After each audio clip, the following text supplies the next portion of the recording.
Welcome back. John Fedro here with mobilehomeinvesting.net. I want to bring you this quick video to answer a popular question that I always seem to get from different folks about, John, if I have a tenant buyer or a renter in my mobile home and after 2 months, 2 years, 20 years, they leave and then they damage the home, what do I do?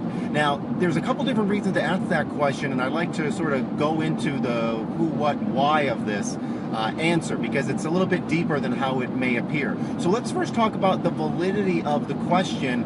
What if that happens? What if a tenant buyer, what if a renter damages my home? Now, it's a completely valid question, and if this just happened to you, meaning you just got a mobile home back and it's damaged or destroyed, then obviously it's a very valid question. However, if you're a newbie investor or a mobile home investor thinking about getting started with mobile home investing and you have this question, it's much more important to ask the question, how do I mitigate that risk? Or how do I hedge any risk from having a risky tenant buyer or renter in my mobile home? So let's talk about that and understand that any mobile home, any property that you have that you're looking to sell for payments, that you're looking to rent, you want to make sure that the person you put in that home is low risk. You trust them, you've done a background check on them, and they're just like you, where they're credit conscious, they're hardworking, they have a good job, they have good income, they get up every morning, they want to be fair to people, they want to be treated right, and they want to treat you right. And they don't want to damage or destroy anything. They want to do just what they're going to agree to do, rent your place, buy your place on payments. So understand first that we go through a lot of effort and due diligence to make sure the person we're putting in the home is very low risk. We pre-screen them, and we can really only base somebody's future on their past. So somebody's past really does speak volumes about their future with regards to credit, not so much bankruptcies, maybe a little bit with foreclosures, certainly evictions, that's a big one, sexual predators, criminal history, things like that, that we definitely want to look for and be conscious of. Now, if this already did happen to you, you say, John, well, what can I do? Well, obviously the home has to be repaired. Now, in mobile homes, I can tell you that pretty much what you see is what you get. Even a mobile home that needs some pretty moderate structural and cosmetic work is not going to take very long or too much money to rehab in most cases. Again, that's just my experience. You may have had different experience of your own, but typically what you see is what you get. And when a mobile home tenant buyer or renter leaves a mobile home, if they ever do leave it damaged, it's because they feel hurt. They feel wronged, fooled, lied to. They're vindictive, they're emotional about the situation, and they're angry with the person who rented or sold them that home. So if that did happen to you, realize that it's only because a tenant buyer or a renter feels wronged and they want to go ahead and take it out on the home to then take it out on the landlord. Because if you have somebody that's decent in there that knows that they can't, if they don't pay, then they can't stay.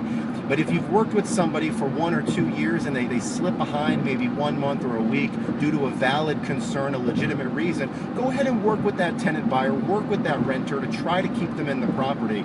And always disclose all the repairs needed to every home. Make sure that you're selling win-win deals only. I talk a lot about that. You're not trying to fool or pull the wool over anybody's eyes. And then when you do sell a home, make sure that it's to that low-risk tenant buyer. If you do have somebody that damages a property, they're typically going to put a few holes in the wall. They're going to leave junk scattered around. They may leave food in the fridge. It's not going to be a situation, again, just my experience, where they would burn down a home. I've never heard of that, a tenant buyer or a renter being so vindictive that they burned down the home, or that they took an axe to maybe the furnace or the air conditioner.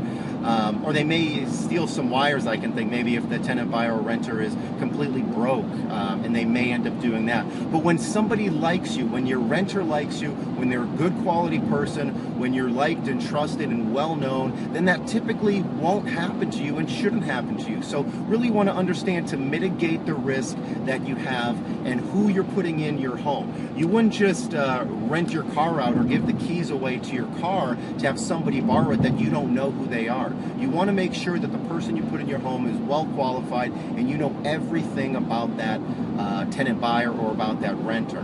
Now going back to if this just did happen to you and you're asking this question and that's how you stumbled upon this video saying, John, what can I do? Well, obviously the home is going to have to be repaired.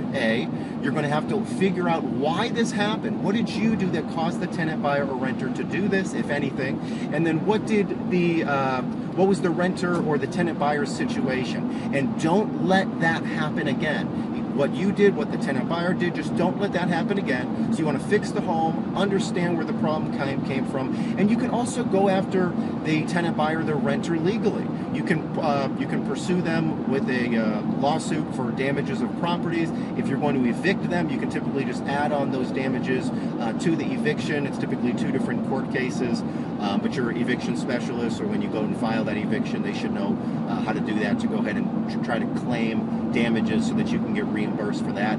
Also have insurance on the property. That typically mitigates a lot of risk. So I hope that answered the question. It was sort of a long, sort of drawn out answer, but I did want to give you that full understanding of who you're dealing with, why somebody would do that, the fact that it rarely happens when you're dealing with good quality people, when you're selling decent quality homes, and you pre-screen people and you let them know what they're buying, and you treat people fairly and with respect.